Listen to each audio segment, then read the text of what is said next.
Friends आज new blog को आपण मानक स्वागत करछि मो सस्मिता। देखंतु आम घर को आज किए आछंती मो बो आछंती काहेकि ना बहुत बड़ गोटे कारण पई से आछंती से सहज रे आसिया कथा नुहे।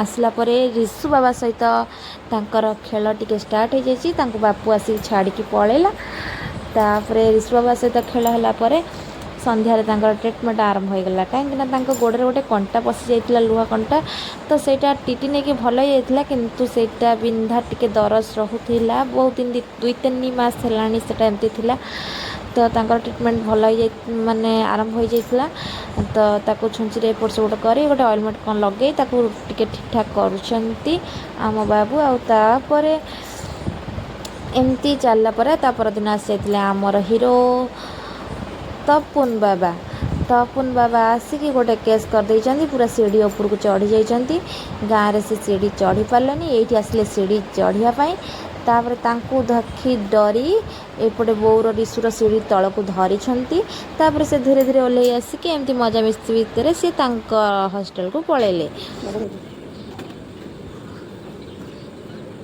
यारा तो कटो तमा कटो धीरे धीरे चली धीरे धीरे तारा तापरे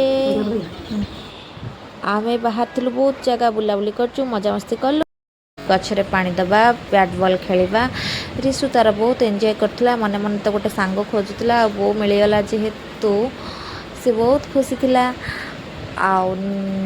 आज मिनी ब्लॉग टे एट शेष कर दूची कहीं टाइमटा हो गलानी नेक्स्ट ब्लॉग को आपण अपेक्षा रहुची। जय जगन्नाथ। जदि ब्लॉग भल लगे प्लीज लाइक करिया को भूलिबेनी नुआ थिले सब्सक्राइब करिवे। जय जगन्नाथ।